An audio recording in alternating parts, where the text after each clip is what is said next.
क्या कभी आपने सोचा है कि जो महिला सादे कपड़ों में सड़क किनारे पानी पूरी खा रही हो, वो असल में कोई आम औरत नहीं बल्कि एसपी मैडम भी हो सकती है? जी हाँ, ये कोई कहानी नहीं बल्कि एक असली वाकया है। जब एक महिला दरोगा ने बाजार में खड़ी एक साधारण सी महिला को भीड़ के बीच थप्पड़ जड़ दिया। उसे क्या पता था कि जिसके गाल पर उसका हाथ पड़ा है वो उसी की सीनियर अफसर है, जिसके एक इशारे पर उसकी वर्दी भी उतर सकती है। आखिर ऐसा क्या हुआ था उस दिन बाजार में? क्यों एसपी मैडम साधारण कपड़ों में अकेली घूम रही थीं? और कैसे एक थप्पड़ ने पूरे महकमे में हलचल मचा दी? आज हम जानेंगे इस हैरान कर देने वाली घटना की पूरी कहानी। जिला बरेली की हवा में इन दिनों एक अजीब सी बेचैनी थी। ये बेचैनी इसलिए नहीं कि कोई बड़ा जुर्म हो गया था, बल्कि इसलिए कि जिले को एक नई एसपी मिली थी। नाम था नैना राठौर। फाइलों में उनका रिकॉर्ड खुद गवाही दे रहा था कि वह कितनी सख्त और ईमानदार अफसर हैं। नैना राठौर सख्त, ईमानदार और काम करने का तरीका बिल्कुल अलग रखती थीं। उनके आने की खबर से सबसे ज्यादा बेचैनी खुद पुलिस महकमे में थी। पुराने जमे जमाए अफसर और सिपाही जानते थे कि जब कोई नया अफसर आता है तो कुछ दिनों तक सब कुछ बदल जाता है। कम से कम दिखावे के लिए ही सही, ईमानदारी का नाटक करना पड़ता है। नैना राठौर ने बरेली एएसपी का चार्ज संभाले हुए 3 दिन पूरे कर लिए थे। इन 3 दिनों में उन्होंने सिर्फ फाइलें देखीं, पुराने केसों को समझा और अपने मातहत अफसरों के साथ लंबी मीटिंग की। हर अफसर उनके सामने बिल्कुल मैम कहता जा रहा था। हर कोई उन्हें यकीन दिला रहा था कि बरेली में सब कुछ ठीक है, क्राइम कंट्रोल में है, पब्लिक खुश है और पुलिस दिन रात उनकी सेवा में लगी है। नैना बड़ी सी कुर्सी पर बैठी थीं। सामने फाइलों का ढेर लगा था। वह मीटिंग में कहे गए शब्दों को याद कर रही थीं। डीएसपी साहब ने बड़ी सफाई से कहा था, मैम, हमारे यहाँ तो पुलिस और पब्लिक का रिश्ता एकदम दोस्ताना है। एक इंस्पेक्टर ने सीना फुलाकर दावा किया था, मैम, यहाँ मजाल है कि कोई आम आदमी को परेशान कर दे। नैना के चेहरे पर एक हल्की सी मुस्कान तैर गई, मगर उसकी आंखों तक वह मुस्कान नहीं पहुंची। वह जानती थीं कि बंद कमरों में जो कहानियां सुनाई जाती हैं, असलियत की गलियों में उनका दम घुट जाता है। यह सच उन्होंने अपने पिता से सीखा था, जो खुद एक मामूली हवलदार के पद से रिटायर हुए थे। पिता हमेशा कहते थे, बेटा, वर्दी की असली इज्जत कुर्सी पर नहीं होती। अगर सच जानना है तो कभी अपनी कुर्सी और वर्दी छोड़कर लोगों के बीच जाकर बैठना। आज वही बात उनके दिल दिमाग में घूम रही थी। उन्होंने तय कर लिया कि अब फाइलों से नहीं, अपनी आंखों से सच्चाई देखने का वक्त आ गया है। शाम के करीब 5 बजे थे। आसमान में बादल घिरे हुए थे और दिन में ही शाम का एहसास होने लगा था।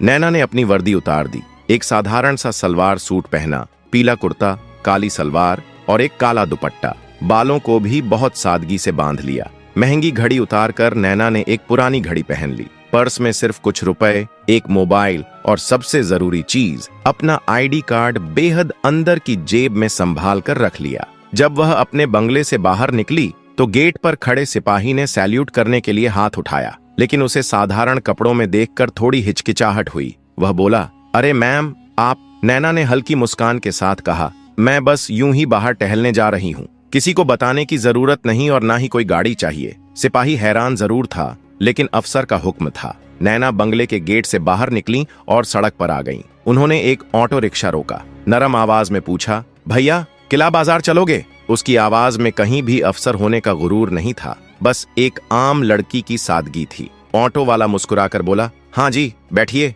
ऑटो चल पड़ा। नैना बाहर का नजारा देख रही थी। सरकारी गाड़ी के काले शीशों के पीछे से शहर ऐसा कभी नहीं दिखता था। ऑटो के हिलने डुलने, ट्रैफिक के शोर और लोगों की धक्का मुक्की के बीच उसे शहर की असली धड़कन सुनाई दे रही थी। उस पल उसे अच्छा लग रहा था। वह एक अफसर नहीं, बरेली की एक आम नागरिक बन गई थी। किला बाजार बरेली का सबसे भीड़ भाड़ वाला इलाका था। शाम के वक्त यहाँ पैर रखने की भी जगह नहीं होती। छोटी बड़ी दुकानें, ठेलों की कतारें और खरीदारों का शोर हर तरफ फैला था। दिन में हुई हल्की बारिश की वजह से हवा में मिट्टी की ताजी खुशबू थी। ऑटो रुकते ही नैना ने होठों पर हल्की मुस्कान लाते हुए पैसे दिए और भीड़ में शामिल हो गईं। वह इधर उधर घूमती रहीं, लोगों को गौर से देखती रहीं, उनकी बातें सुनती रहीं। उसे यह सब बेहद अच्छा लग रहा था। तभी नैना की नजर एक कोने में लगे पानी पूरी के ठेले पर पड़ी। ठेले वाला एक अधेड़ उम्र का आदमी था। उसके चेहरे पर मेहनत की थकावट और चिंता की गहरी लकीरें साफ झलक रही थीं।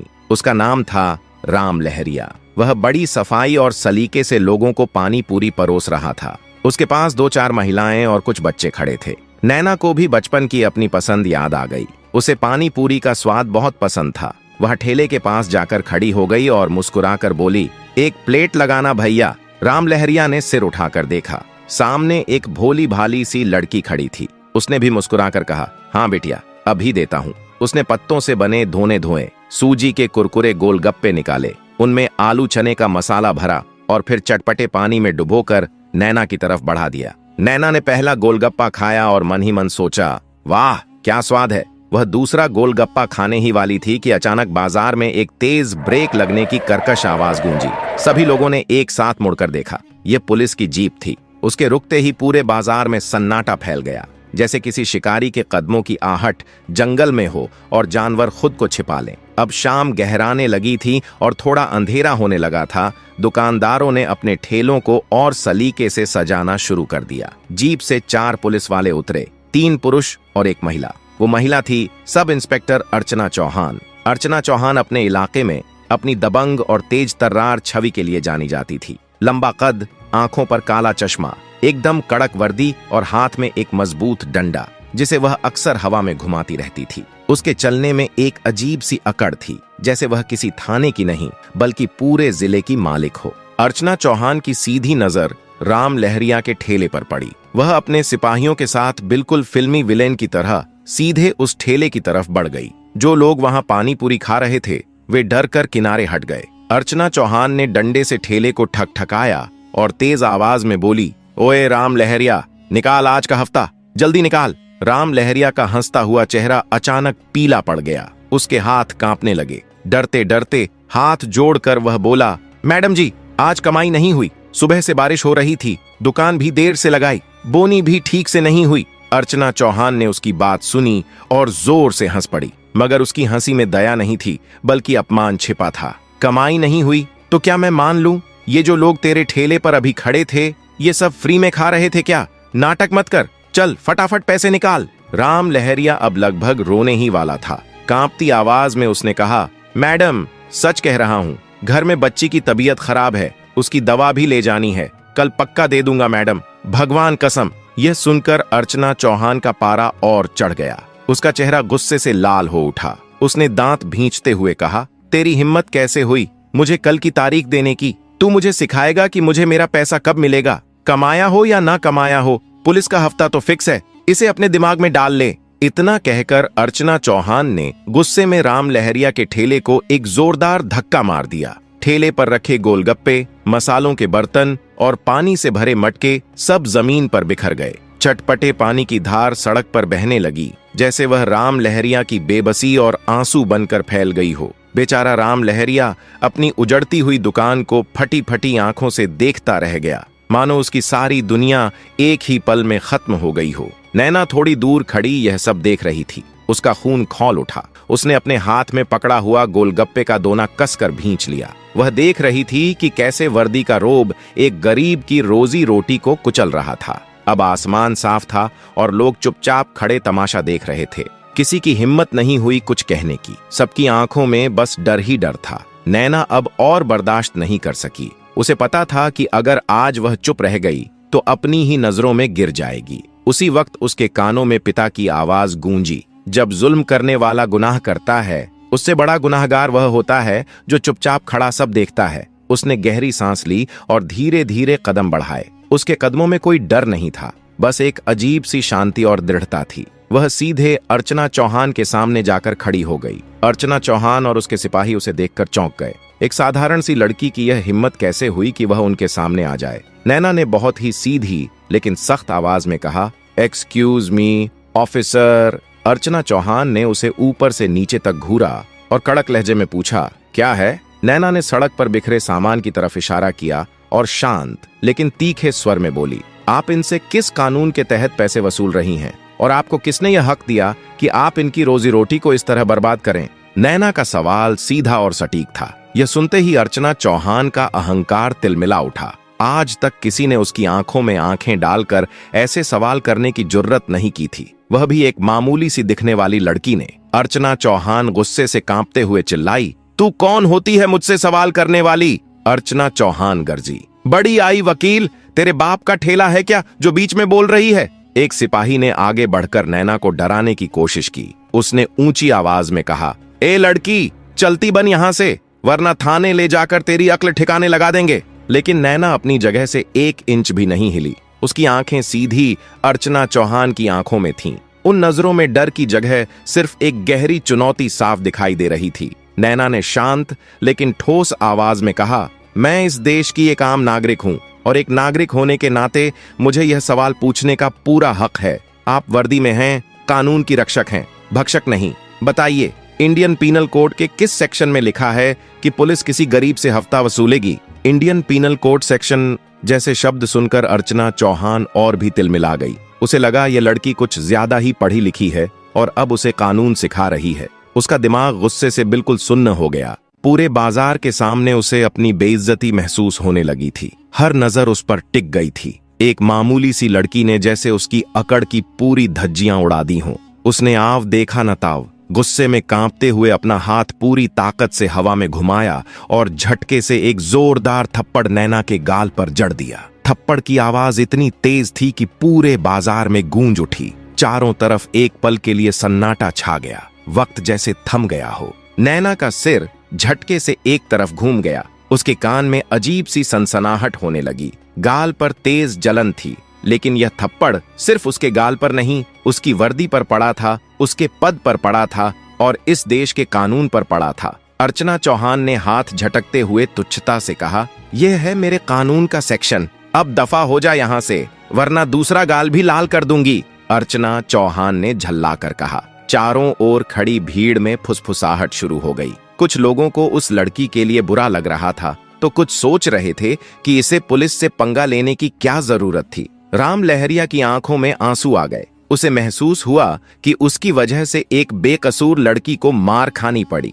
नैना कुछ पल चुप रही। उसने धीरे से अपना चेहरा सीधा किया। उसके गाल पर 5 उंगलियों के निशान छप गए थे, लेकिन उसकी आंखों में न तो गुस्सा था और न ही दर्द, बल्कि एक अजीब सी ठंडक थी। वैसी ठंडक जैसी किसी बड़े तूफान से पहले की हवा में होती है। उसने अर्चना चौहान की तरफ देखा, जो अब भी जीत के घमंड में खड़ी थी। फिर उसने उन सिपाहियों को देखा जो मंद मंद मुस्कुरा रहे थे, और फिर उसने उस डरी सहमी भीड़ को देखा जो न्याय की उम्मीद छोड़ चुकी थी। नैना ने एक गहरी सांस ली। अब समय था नाटक खत्म करने का। उसने बहुत ही शांत ढंग से अपना साधारण सा पर्स खोला। अर्चना चौहान और उसके साथी सोच रहे थे कि शायद अब यह लड़की पैसे निकालकर ठेले वाले को देने वाली है। क्या है, अब निकालेगी पैसे? चल निकल यहां से, अर्चना चौहान ने फिर तीखे लहजे में कहा। लेकिन नैना ने पर्स से पैसे नहीं निकाले। उसने पर्स की अंदर वाली खुफिया जेब में हाथ डाला और वहां से एक कार्ड बाहर निकाला। वह कार्ड गहरे नीले रंग का था, जिस पर सुनहरे अक्षरों में बना हुआ था अशोक स्तंभ। नैना ने वह कार्ड धीरे से आगे बढ़ाया, ठीक अर्चना चौहान की आंखों के सामने। अर्चना चौहान ने झुंझलाकर कार्ड की तरफ देखा। पहले तो कुछ समझ में नहीं आया, लेकिन जैसे ही उसकी नजर कार्ड पर लिखे नाम और पद पर पड़ी, उसके पैरों तले से जमीन खिसक गई। कार्ड पर साफ साफ लिखा था, नैना राठौर, IPS पुलिस अधीक्षक, सुपरिंटेंडेंट ऑफ पुलिस, जिला बरेली। यह पढ़ते ही अर्चना चौहान के चेहरे का रंग उड़ गया। उसकी आंखों के सामने अंधेरा छा गया। जिस औरत को उसने अभी अभी पूरे बाजार के सामने थप्पड़ मारा था, वह कोई आम लड़की नहीं थी, बल्कि उसी जिले की सबसे बड़ी पुलिस अफसर नई SP नैना राठौर थी। उसी क्षण अर्चना चौहान के हाथ से डंडा छिन की आवाज के साथ जमीन पर गिर गया। उसके शरीर की सारी अकड़, सारा गुरूर एक ही पल में भाप बनकर उड़ गया। उसके हाथ पैर कांपने लगे। मैम! उसकी आवाज उसके गले में ही अटक गई। बाकी तीनों सिपाहियों का भी यही हाल था। वे एक दूसरे का मुंह ऐसे देख रहे थे जैसे उन्होंने भूत देख लिया हो। कुछ सेकंड पहले जो चेहरे हंस रहे थे, अब उन पर मौत का खौफ साफ नजर आ रहा था। पूरे बाजार में जो सन्नाटा था, वह और भी गहरा हो गया। सबको समझ आ गया था कि कुछ बहुत बड़ा हो गया है। अर्चना चौहान घबराकर तुरंत घुटनों के बल जमीन पर बैठने की कोशिश करने लगी। वो नैना के पैरों में गिरना चाहती थी। मैम, मुझे माफ कर दीजिए। मैम, बहुत बड़ी गलती हो गई मुझसे। मैंने आपको पहचाना नहीं। मैम प्लीज माफ कर दीजिए। वो एक ही सांस में सब कुछ बोल गई। उसकी आवाज में अब सिर्फ डर था। नैना ने बहुत ही ठंडे चेहरे के साथ अपना कार्ड वापस पर्स में रखा। उसका चेहरा अब भी सपाट था, लेकिन उसकी आवाज लोहे की तरह सख्त और ठंडी हो गई थी। खड़ी हो जाओ, अर्चना कांपते हुए खड़ी हुई, सिर नीचे झुका हुआ था, नजरें उठाने की हिम्मत तक नहीं बची थी। नैना ने उसकी ओर देखते हुए कहा, तुमने मुझे पहचाना नहीं, इसलिए तुमने मुझे थप्पड़ मारा। अगर पहचान लेती तो सैल्यूट करती। यही है तुम्हारी दिक्कत। तुम्हारी वफादारी कानून से नहीं, पद से है। तुम वर्दी की इज्जत नहीं करती, तुम सिर्फ रैंक से डरती हो। उसने एक पल के लिए विराम लिया, फिर ठंडे स्वर में कहा, नहीं पता था। इसीलिए ही तो तुम जैसे लोग वर्दी पहनकर वर्दी को गंदा कर रहे हो। आज एक गरीब से वसूली कर रही हो, कल किसी की इज्जत का सौदा भी कर लोगी। तुम जैसी पुलिस वाली इस विभाग पर एक कलंक हो। यह कहते हुए नैना ने अपने पर्स से अपना पर्सनल मोबाइल फोन निकाला। उसने एक नंबर डायल किया, कंट्रोल रूम, मैं एएसपी नैना राठौर बोल रही हूँ। दूसरी तरफ से जो भी ऑपरेटर था, उसकी आवाज में हड़बड़ाहट साफ सुनाई दे रही थी। किला बाजार में जहाँ पानीपुरी का कोना है, वहां तुरंत एक पीसीआर वैन और एसएचओ को भेजो, तत्काल। फोन काटकर उसने उन चारों की तरफ देखा। तुम चारों को अभी और इसी वक्त से सस्पेंड किया जाता है। लाइन हाजिर हो जाओ। और तुम सब इंस्पेक्टर अर्चना चौहान, तुम्हारे ऊपर विभागीय जांच आज से ही शुरू होगी। एक्सटॉर्शन, अवैध वसूली, पब्लिक सर्वेंट ड्यूटीज का दुरुपयोग और एक नागरिक पर हाथ उठाने के जुर्म में तुम्हारे ऊपर चार्जशीट भी तैयार होगी। अब तुम अपनी सफाई जांच कमेटी को देना। कुछ ही मिनटों में पुलिस की 2 गाड़ियां सायरन बजाती हुई बाजार में आ पहुंची। उनमें से इलाके के एसएचओ उतरे। उन्होंने जब अपनी नई एएसपी को साधारण कपड़ों में गाल पर थप्पड़ के निशान के साथ देखा तो उनके होश उड़ गए। उन्होंने कांपते हुए सैल्यूट किया। नैना ने आदेश दिया, एएसएचओ साहब, इन चारों को यहां से ले जाइए और जो मैंने कहा है उस पर तुरंत कार्रवाई शुरू कीजिए। एसएचओ ने अर्चना चौहान और बाकी सिपाहियों की ओर देखा, जिनके चेहरों पर हवाइयां उड़ रही थीं। उन्होंने उन चारों को जीप में बैठने का इशारा किया। कल तक जो पुलिस वाले बाजार में रौब जमाते थे, आज वे मुजरिमों की तरह सिर झुकाए जीप में बैठ रहे थे। जब वे जा रहे थे, तब नैना ने अर्चना चौहान से आखिरी बार कहा, यह थप्पड़ मुझे नहीं, इस वर्दी को पड़ा है, और इस वर्दी का सम्मान कैसे वापस लाना है, यह मुझे अच्छी तरह पता है। पुलिस की गाड़ियां चली गईं। बाजार में अभी भी खामोशी थी, लेकिन अब यह डर की नहीं, आश्चर्य और सम्मान की खामोशी थी। लोगों ने आज तक ऐसा सीन सिर्फ फिल्मों में देखा था। आज वे अपनी आंखों से हकीकत में देख रहे थे। अब नैना उस ठेले वाले राम लहरिया की तरफ मुड़ी, जो अभी तक सदमे में खड़ा सब कुछ देख रहा था। उसकी आंखों में आंसू थे, लेकिन अब यह बेबसी के नहीं, कृतज्ञता के आंसू थे।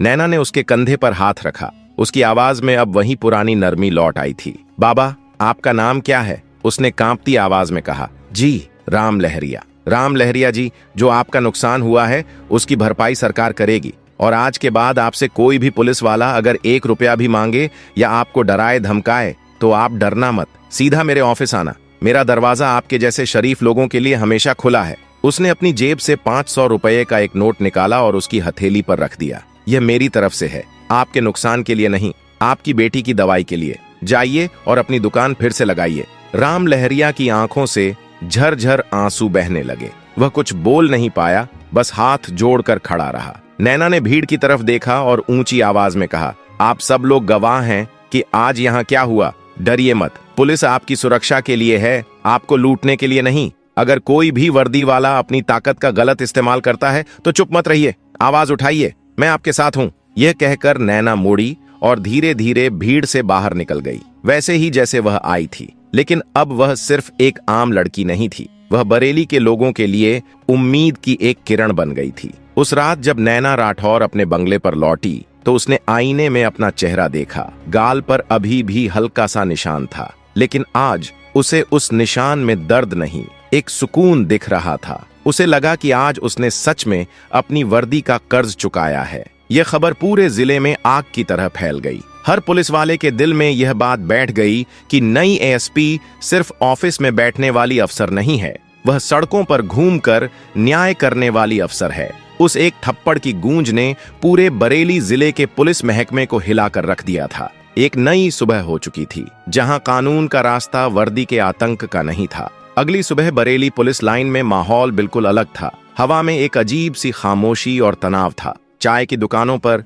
बैरकों में, ऑफिसों में, हर जगह बस एक ही चर्चा थी, एसपी मैडम का थप्पड़ कांड। जो सिपाही कल तक अपनी मूंछों पर ताव देते घूमते थे, आज उनकी नजरें झुकी हुई थीं। भ्रष्ट और कामचोर पुलिस वालों के दिलों में एक अनजाना खौफ बैठ गया था। उन्हें लग रहा था कि अब तक जो सिस्टम आराम से चल रहा था, उस पर किसी ने हथौड़ा मार दिया है। वहीं दूसरी तरफ कुछ पुराने और ईमानदार अफसर जिन्हें सालों से किनारे लगा दिया गया था, उनके चेहरों पर एक उम्मीद की चमक थी। उन्हें लग रहा था कि शायद अब कुछ बदलेगा। जब एसपी नैना राठौर सुबह ठीक 9 बजे अपनी सरकारी गाड़ी से ऑफिस पहुंची तो नजारा देखने लायक था। गेट पर तैनात सिपाही से लेकर ऑफिस के चपरासी तक हर कोई मूर्ति की तरह सावधान खड़ा था। हर सैल्यूट में कल से ज्यादा वजन और ज्यादा इज्जत थी। नैना अपने ऑफिस में आई, मेज पर फाइलें रखीं, लेकिन उसका ध्यान बाहर के माहौल पर था। वह जानती थी कि कल जो हुआ वह सिर्फ एक घटना नहीं थी, वह एक जंग की शुरुआत थी, और जंग कभी एक तरफा नहीं होती। अभी वह अपनी कुर्सी पर बैठी ही थी कि उसका फोन बजा। उसने फोन उठाया। हेलो। दूसरी तरफ से एक भारी और मीठी आवाज आई। हेलो एसपी साहिबा, मैं विधायक राम नारायण तिवारी बोल रहा हूँ। नैना सीधी होकर बैठ गई। राम नारायण तिवारी सत्ताधारी पार्टी का दबंग विधायक था, जिसका नाम कई विवादों में आता रहता था। जी तिवारी जी, कहिए। नैना की आवाज सपाट थी। एसपी साहिबा, आप नई नई आई हैं, जिले में बहुत अच्छा काम कर रही हैं। सुना है कल किला बाजार में आपने बहुत हिम्मत का काम किया। तिवारी की आवाज में शहद जैसी मिठास थी, लेकिन नैना को उसमें छिपी चाशनी साफ महसूस हो रही थी। मैं सिर्फ अपनी ड्यूटी कर रही थी विधायक जी। हाँ हाँ बिल्कुल, पर क्या है ना मैडम, हम सब एक ही सिस्टम का हिस्सा हैं। कभी कभी छोटे मोटे लोगों से गलतियां हो जाती हैं। वह जो सब इंस्पेक्टर थी, अर्चना चौहान, लड़की है, नादान है, गलती हो गई। अब उसके भविष्य का सवाल है। मैं तो बस यही कहूंगा कि आप बड़ी अफसर हैं, बड़ा दिल रखिए, मामले को थोड़ा ठंडा हो जाने दीजिए। यह सीधी सीधी सिफारिश थी, एक धमकी जिसे बड़ी नरमी से पेश किया जा रहा था। नैना के चेहरे पर एक सख्त भाव आया। तिवारी जी, गलती और गुनाह में फर्क होता है। एक गरीब को लूटना और वर्दी पहनकर एक नागरिक पर हाथ उठाना, यह नादानी नहीं, गुनाह है, और गुनहगार को सजा मिलना कानून का नियम है। मेरे बड़े या छोटे दिल का नहीं। बाकी जांच चल रही है, जो सच होगा सामने आ जाएगा। इतना कहकर नैना ने फोन काट दिया। उसने गहरी सांस ली। खेल शुरू हो चुका था। अगले 2-3 दिन बहुत तनाव में बीते। नैना ने विभागीय जांच के लिए एक ईमानदार इंस्पेक्टर को नियुक्त किया, लेकिन उस पर भी दबाव आने लगा। पुलिस एसोसिएशन के कुछ पदाधिकारी नैना से मिलने आए। उन्होंने दलील दी। मैडम, आपकी कार्यवाही से पूरी फोर्स का मोरल डाउन हो रहा है। मैडम, अगर एक अफसर को बीच बाजार ऐसे सस्पेंड किया जाएगा तो पुलिस काम कैसे करेगी? एक पदाधिकारी ने कहा। नैना ने शांति से जवाब दिया, पुलिस का काम अवैध वसूली करना और लोगों को थप्पड़ मारना नहीं है। जो ईमानदारी से काम करेगा उसका मोरल मैं कभी डाउन नहीं होने दूंगी, लेकिन जो वर्दी को दाग लगाएगा उसे बख्शा नहीं जाएगा। पदाधिकारी मुंह लटकाकर चले गए, लेकिन असली पलटवार वहां हुआ जहां नैना को सबसे ज्यादा डर था। उस दिन शाम को राम लहरिया अपना ठेला लेकर घर लौट रहा था। रास्ते में एक सुनसान गली में 2 बाइक सवारों ने उसे रोक लिया। दोनों ने हेलमेट पहन रखे थे। क्यों बे, राम लहरिया बड़ा हीरो बन रहा है, आजकल एसपी मैडम का खास आदमी हो गया है, एक ने कहा। राम लहरिया डर गया।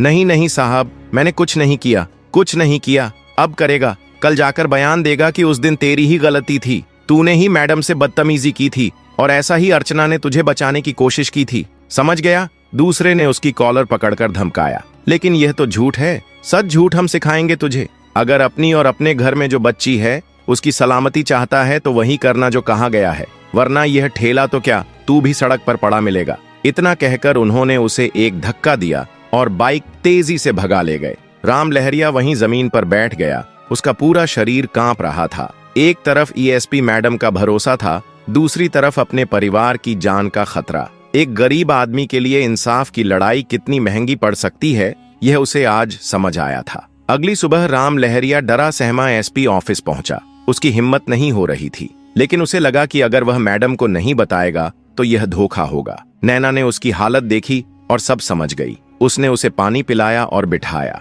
घबराइए मत राम लहरिया जी, मुझे पता था कि ऐसा कुछ होगा, आप मुझे सब सच सच बताइए। राम लहरिया ने रोते रोते सब कुछ बता दिया। नैना का खून खौल उठा। उसके दुश्मन इतने नीचे गिर जाएंगे उसने सोचा नहीं था। उसे एहसास हुआ कि वह यह लड़ाई अकेले नहीं लड़ सकती। उसे अपनी टीम में ऐसे लोग चाहिए जो ईमानदार हों और जिन पर वह भरोसा कर सके। उसने अपने जिले के सभी इंस्पेक्टरों की पर्सनल फाइलें मंगवाईं।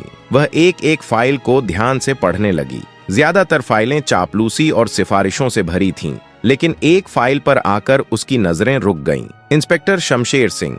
रिकॉर्ड शानदार था। कई बड़े केस सुलझाए थे। लेकिन पिछले 5 साल से उसे कोई बड़ी जिम्मेदारी नहीं दी गई थी। उसे पुलिस लाइन में एक स्टोर का इंचार्ज बनाकर साइडलाइन कर दिया गया था। फाइल में एक पुराने एसपी की नोटिंग थी, अफसर ईमानदार है पर किसी की सुनता नहीं, सिस्टम के साथ चलना नहीं जानता। नैना के चेहरे पर मुस्कान आ गई। उसे अपना पहला साथी मिल गया था। उसने तुरंत इंस्पेक्टर शमशेर सिंह को अपने ऑफिस में बुलाया। शमशेर सिंह लगभग 50 साल का एक लंबा चौड़ा रबदार चेहरे वाला आदमी था। आंखों में एक अजीब सी उदासी और बेपरवाही का भाव था, जैसे उसने सिस्टम से लड़ना छोड़ दिया हो। बैठिए इंस्पेक्टर। शमशेर सिंह चुपचाप बैठ गया। मैंने आपकी फाइल देखी, नैना बोली। शमशेर सिंह, आपका रिकॉर्ड बहुत प्रभावशाली रहा है, फिर आप स्टोर में क्या कर रहे हैं? शमशेर सिंह के चेहरे पर एक फीकी सी मुस्कान आई। मैडम, जब आप सीधे पेड़ को काटने की कोशिश करते हैं और वह नहीं कटता तो आप उसे वहीं छोड़कर आगे बढ़ जाते हैं। मैं वही सीधा पेड़ हूँ। नैना उसकी ईमानदारी और साफ गोई से प्रभावित हुई। इंस्पेक्टर, मैं उस पेड़ को काटना नहीं, उसे पानी देना चाहती हूँ। मैं बरेली में फैले भ्रष्टाचार के जंगल को साफ करना चाहती हूँ, लेकिन मैं यह अकेले नहीं कर सकती। मुझे आप जैसे अफसरों की जरूरत है। क्या आप मेरा साथ देंगे? शमशेर सिंह ने पहली बार नजर उठाकर नैना की आंखों में देखा। उसे उन आंखों में वही आग दिखी जो कभी उसकी आंखों में हुआ करती थी। सालों बाद किसी ने उसकी काबिलियत को पहचाना था। उसने एक गहरी सांस ली और फिर दृढ़ आवाज में कहा, आप हुक्म कीजिए मैडम। ये वर्दी सालों से जंग खा रही थी, अब इसे साफ करने का वक्त आ गया है। अब नैना अकेली नहीं थी, उसके पास शमशेर सिंह का तजुर्बा और हिम्मत थी। उन्होंने मिलकर एक योजना बनाई। पहला कदम, राम लहरिया की सुरक्षा। नैना ने तुरंत 2 भरोसेमंद सिपाहियों को सादे कपड़े में राम लहरिया और उसके परिवार की सुरक्षा में लगा दिया। दूसरा कदम, लड़ाई को खुले मैदान में लाना। नैना ने एक प्रेस कॉन्फ्रेंस बुलाई। सारे लोकल पत्रकार पहुंचे। नैना ने किला बाजार की घटना का जिक्र किया और बताया कि कैसे गवाह राम लहरिया को डराया धमकाया जा रहा है। उसने किसी का नाम नहीं लिया, लेकिन इशारा कर दिया कि इस मामले में कुछ बड़े लोग भी शामिल हैं जो जांच को प्रभावित करना चाहते हैं। उसने ऐलान किया, बरेली की जनता को मैं यह भरोसा दिलाना चाहती हूं कि पुलिस अब हर नागरिक की सुरक्षा करेगी। हमने एक special anti corruption helpline number, भ्रष्टाचार विरोधी हेल्पलाइन जारी किया है। कोई भी पुलिस वाला अगर आपसे रिश्वत मांगता है या परेशान करता है तो आप सीधे इस नंबर पर शिकायत करें। आपकी पहचान गुप्त रखी जाएगी और 10 मिनट के अंदर एक्शन लिया जाएगा। यह एक मास्टर स्ट्रोक था। अब यह लड़ाई सिर्फ नैना की नहीं, पूरी जनता की बन गई थी। विधायक तिवारी और उसके गुंडे तिलमिलाकर रह गए। तीसरा और सबसे बड़ा कदम, नैना और शमशेर सिंह ने मिलकर उन थानों की लिस्ट बनाई जो वसूली के लिए सबसे ज्यादा बदनाम थे। एक रात नैना सादे कपड़े में शमशेर सिंह और एक छोटी सी टीम के साथ निकली। उन्होंने हाईवे पर ट्रकों से वसूली के लिए बदनाम एक पुलिस चौकी पर छापा मारा। वहां 2 हवलदार ड्राइवरों से खुलेआम पैसे ले रहे थे। उन्हें रंगे हाथों पकड़ लिया गया। पूरी चौकी को सस्पेंड कर दिया गया। यह खबर आग की तरह फैल गई। पुलिस वालों में हड़कंप मच गया। उन्हें समझ आ गया कि एसपी मैडम किसी को भी कहीं भी कभी भी पकड़ सकती हैं। अब दबाव दूसरी तरफ था। विधायक तिवारी समझ गया कि नैना राठौर से टकराना आसान नहीं है। जनता और मीडिया उसके साथ थी। अगर उसका नाम इस मामले में उछला तो उसकी कुर्सी भी जा सकती है। उसने धीरे धीरे अर्चना चौहान के मामले से अपने हाथ खींच लिए। विभागीय जांच पूरी हुई। राम लहरिया ने बिना डरे सच्चाई बयान की। बाजार के कुछ और दुकानदारों ने भी हिम्मत करके गवाही दी। रिपोर्ट में अर्चना चौहान और उसके साथी सिपाहियों को दोषी पाया गया। नैना ने रिपोर्ट पर साइन किए और अर्चना चौहान को सर्विस से बर्खास्त करने की सिफारिश के साथ फाइल ऊपर भेज दी। ये किसी सब इंस्पेक्टर के लिए सबसे बड़ी सजा थी। एक शाम नैना अपने ऑफिस की खिड़की से बाहर देख रही थी। शहर की बत्तियां जल रही थीं। अब शहर की हवा में वह बेचैनी नहीं थी, एक सुकून था, एक भरोसा था। तभी उसका फोन बजा। उसके पिता का फोन था। हाँ पापा, नैना ने कहा, मैंने आज टीवी पर तेरी प्रेस कॉन्फ्रेंस देखी, बहुत अच्छा बोली तू। थैंक यू पापा। एक बात याद रखना बेटी, उसके पिता ने कहा, यह लड़ाई अभी खत्म नहीं हुई है। सिस्टम में गंदगी बहुत गहरी है, इसे साफ करने में वक्त लगेगा। थकना मत, हारना मत। मैं नहीं हारूंगी पापा, नैना ने मुस्कुराकर कहा। मैंने वर्दी पहनी ही इसीलिए है। फोन रखकर उसने खिड़की से बाहर देखा। राम लहरिया का ठेला अब भी उसी कोने में लगा था। आज उसके आसपास पहले से ज्यादा भीड़ थी। लोग अब उससे सिर्फ पानी पूरी नहीं खा रहे थे, वे एक ऐसे आदमी के पास खड़े थे जिसने अन्याय के खिलाफ आवाज उठाने की हिम्मत की थी। नैना को एहसास हुआ कि उसने सिर्फ एक भ्रष्ट अफसर को सजा नहीं दी थी, उसने हजारों राम लहरिया जैसे लोगों के दिल में उम्मीद और हिम्मत का एक छोटा सा दिया जलाया था,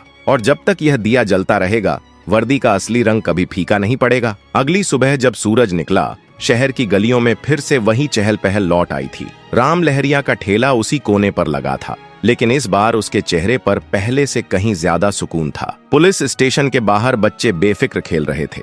लोग बिना झिझक अपनी शिकायतें दर्ज करवाने आने लगे थे। नैना अपनी मेज पर बैठी अगली फाइल पलट रही थी, लेकिन इस बार उसकी आंखों में सिर्फ सख्ती नहीं, भरोसे की चमक भी थी। वो जानती थी एक सही कदम हजारों कदमों की दिशा बदल सकता है।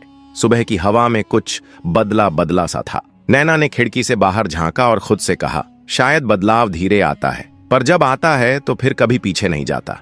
वो जानती थी कि एक ईमानदार फैसला किसी की पूरी जिंदगी बदल सकता है। शहर अब भी वही था, मगर उसकी धड़कनों में एक नई रफ्तार थी। हर गली में एक नई कहानी जन्म ले रही थी, हिम्मत की, उम्मीद की। और नैना अब सिर्फ एक अफसर नहीं थी, वो बन चुकी थी एक मिसाल। क्योंकि सच्चाई की लौ जब जलती है तो अंधेरा खुद ब खुद पीछे हट जाता है।